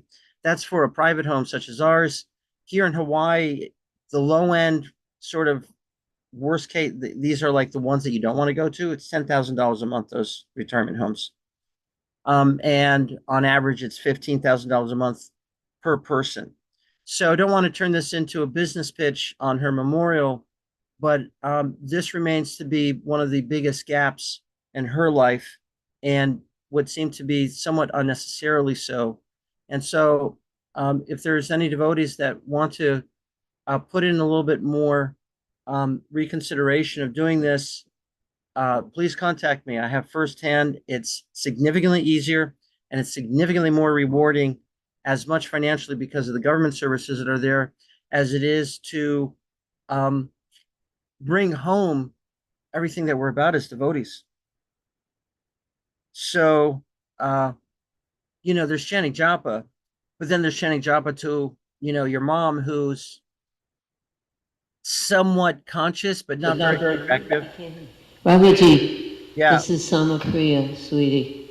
I just wanted to grab the mic and tell you that I love you, and my heart is broken, but I love you, and I have the greatest faith that your mother and you are going to Srila Prabhupada. Do not worry, my darling. You are the best son on the planet. You have set a high standard. I don't know anyone who would come up to that standard. You're very special, and we love you. Okay? Hug you and kiss you, sweetie. Hare Krishna. Hare Bol. Anyway, the deity curtains that's opening pretty much in 4 minutes, 5 minutes. So we don't get to extend it longer because of the deity schedule. But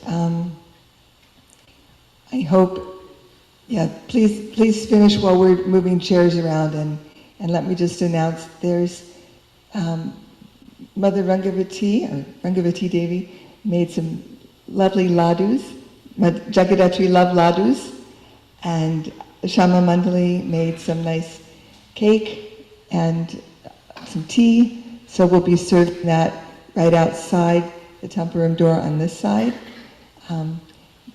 And Raghu, go ahead and forgive me for having to interrupt you with the announcement, but once the deity doors, the curtains open, we have to stop. So you got about 3 more minutes if you want to finish up. So in closing, I'll say this, that as an example of the value of doing these memorial services and following the lives of these devotees, I can see for myself, and I didn't quite realize it as dramatically as I did here today and hearing from the devotees over the course of the last few weeks since she passed away, so much of who I am is an extension of who she is and what her life is about. And we will see those elements at play in our cultural developments as a society and in our own identity as devotees. These are the culminations and the pieces of the puzzle that have come together in our own lives because of each other. And Mata was a very large piece of that puzzle. And thank you so much for showing up for this. It's been a heart-melting and very grounding experience for me. And pranams to all the devotees and to all the family that was here. I'm sorry they did not get a chance to speak. It was last minute and we weren't able to coordinate with them. Love you, Mata. Love you, dear family, Doris and Sal and Peter and Mary. And again, thank you, Kosharupa, for doing this. This would not have happened without you and Baba Trini. Radhe Shyam. Just to set the record straight, there were quite a few God sisters who pitched in to cover the cremation costs. So thank you to all of you who helped with the cremation and the prasadam and the communication for the memorial. And thank you everyone who attended. everyone who spoke, and I beg your forgiveness for my offenses in having to ask you to stop so that others could speak. Please forgive me. And please keep Jagaddhatri in your mind and your heart and imbibe her Sankirtan warrior spirit and keep sharing the holy name, Mahaprasadam, and Srila Prabhupada's books to please Jagaddhatri so we can all continue on our eternal Sankirtan party together. Hare Krishna.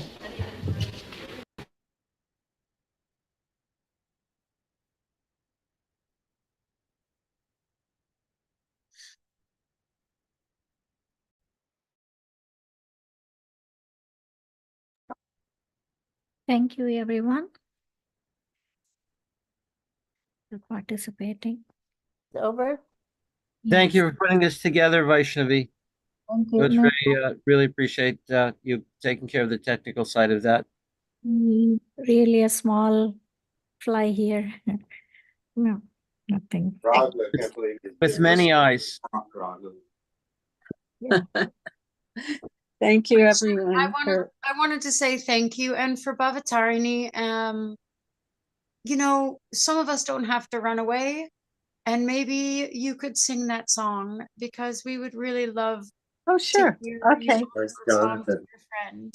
You got a few minutes more there, Vaishnavi? She's the host. Yes. Raghu.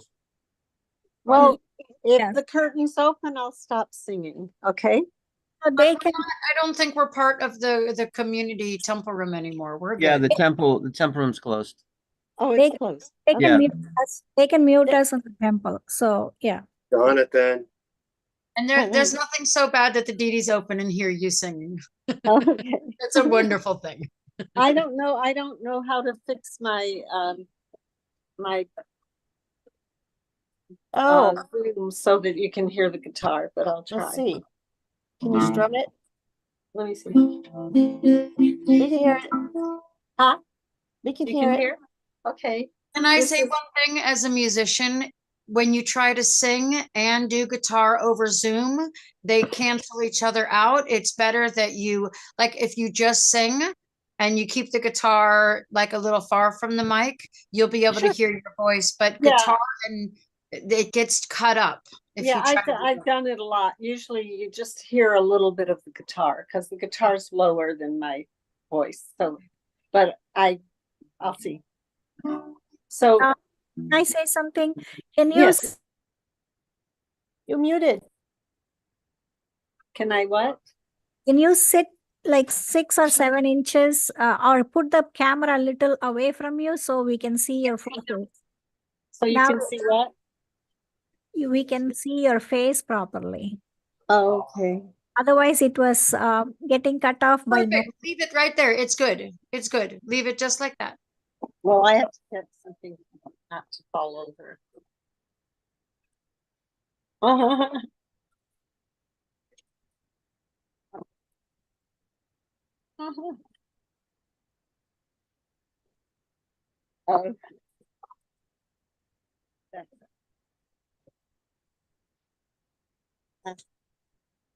Oh, that's a great idea. Have Vrindavan hold the mic.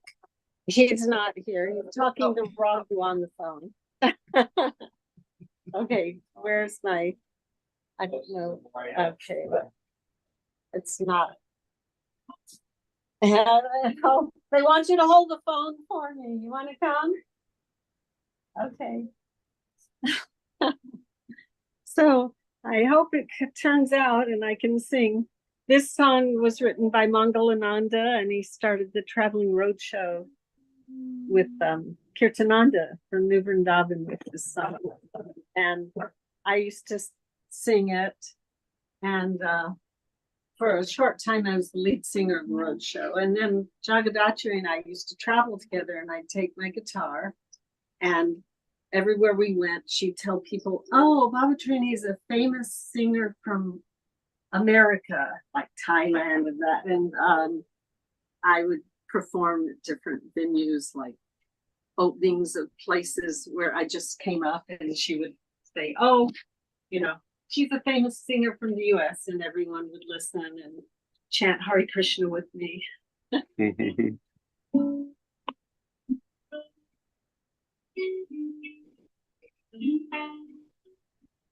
Lord Chaitanya, moon is rising,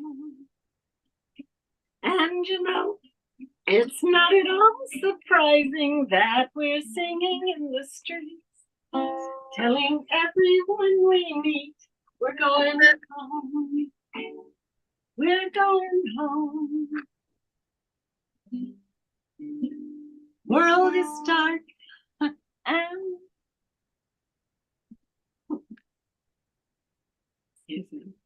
world is dark and full of sorrow.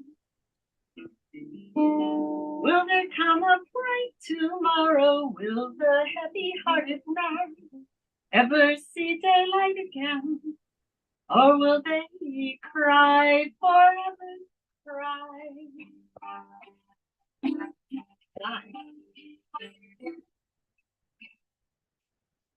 False conviction, people hold firm, people who to worship little glowworms that produce no light at all, doomed to slip and doomed to fall down to hell, their souls to sell. Lord Chaitanya's moon is rising, and you know it's not at all surprising that we're singing in the streets, telling everyone we meet, we're going home, yeah. Won't you come on home?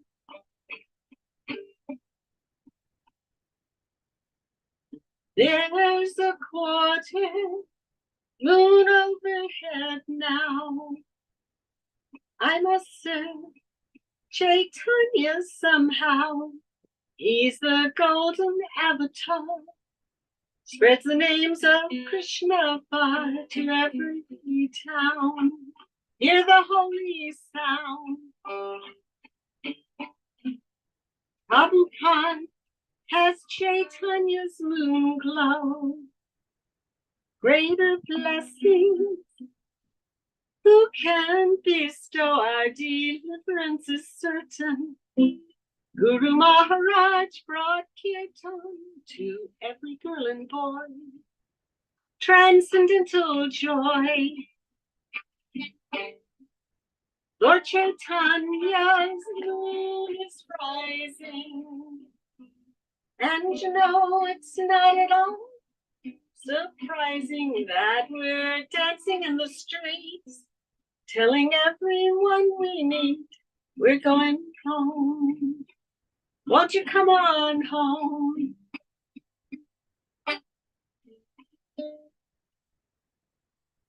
Golden moonbeams, each place we wander.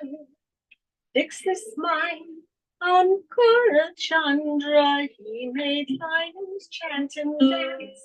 Purest love Gauranga's glance. What is this? Each moment live. Lord Chaitanya's moon has risen. Mankind's fate no more. Imprisoned moonbeams open wide the gate. With love the earth to inundate. What is this? A flood of bliss, a flood of bliss. Hare Krishna, Hare Krishna, Krishna Krishna, Hare Hare, Hare Rama, Hare Rama, Rama Rama, Hare Hare, Hare Krishna, Hare Krishna, Krishna Krishna, Hare Hare, Hare Rama, Hare Rama, Rama Rama, Hare Hare. Lord Chaitanya, moon has risen. Mankind's fate no more. Imprisoned moonbeams open wide the gate. With love the earth to inundate. What is this? A flood of bliss, a flood of bliss, a flood of bliss, a flood of bliss.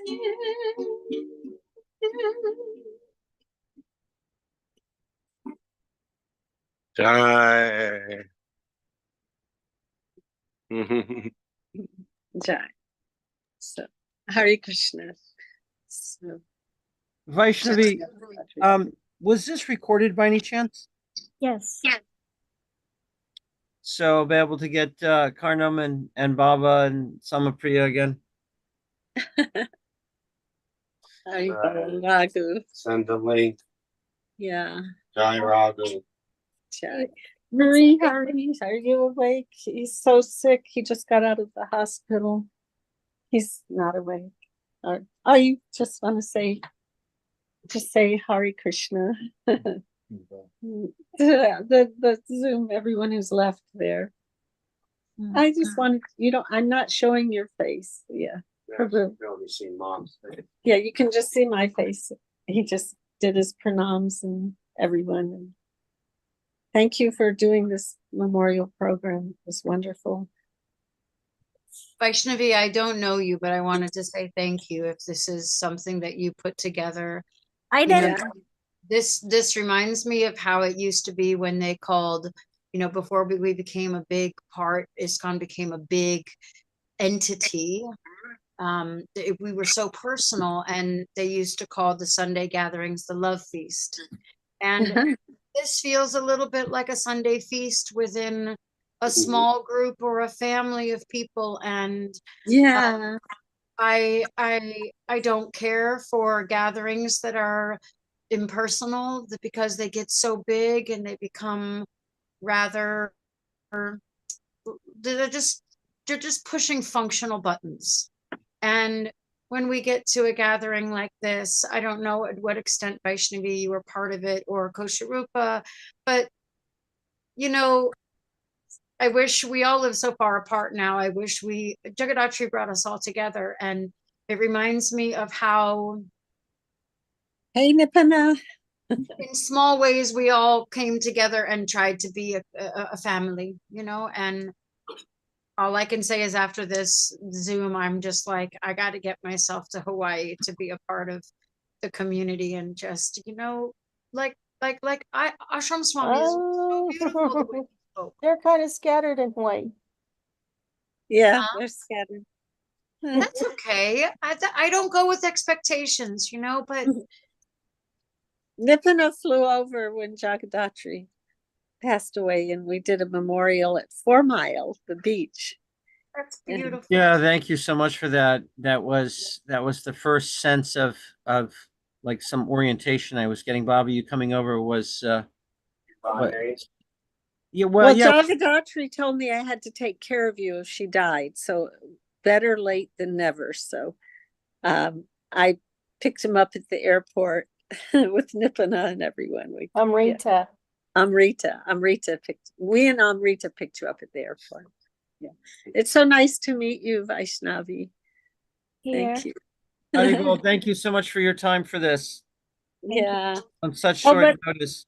Vrindavan was reminding me that it was him that got Narihari and I to come to the Big Island, and you and your mother. Yeah. Yeah, it was Vrin. Oh, yeah, I didn't. Oh, yes. No, He followed Sita. Yeah, Sita put up. It was Aaron Panchami's fault. Yeah. So this is what I meant by those little snowballs and how they play out years, decades, and half century later. And that's really true of the devotees. It's really dramatic. It's not like they just built a house out in the country and other people came. These are such cultural, iconic, and religious milestones that the devotees put together, and how that's impacting ever-growing numbers of thousands and hundreds of thousands of lives and people. So if Karnam Rita wants to come to Hawaii, we'll be here for a while. Then we're going back to Vrindavan. Amrita will take you around. Thank you. You know what I kept thinking as I was listening? Why did I never go visit Jagaddhatri in Hawaii. I thought you didn't care for Hawaii. Oh, I didn't, but Jagadhatri's different. You know why I didn't? Because every time I drove within an hour, I was back at the ocean again, and I got like this phobia of feeling. Not the Big Island. My mom was on the Big Island, and we drove around, and it took like hours, but we were just always back at the ocean. Wow. And I was young, and I It's was living island in Idaho. fever. It's called I was island living- fever. Yeah, I was living in Idaho and Montana, where you could see the sky for like 200 miles and land. And I was young, but it just made me feel weird. I felt I didn't like it. You're on a dinghy in the middle of the ocean. You know, the farthest place from the near, that's island fever, where you suddenly realize you're out in the middle of nowhere. So what year was that when you came with your mother? I was in high school. I don't remember. In the 80s? No, it was in the 90s, but Really? I finished high school in 1990. well, I remember I went from Gurukul to high school, and I didn't get in at the right age of the right grade because I actually didn't have one idea of what a new I didn't know what an atom was. I didn't know any American history. We had only studied Bhagavad Gita and Sanskrit and reading and writing and basic arithmetic, but I had to go back many years because I didn't have any foundation of an education. Yeah. And we knew how to be wives. We were married when we were 11 years old. And all the nonsense that went on, you know, in the name of New Vrindavan. Yeah. Well, no, there was more than New Vrindavan that was married. Oh, I know. I'm just saying, because like in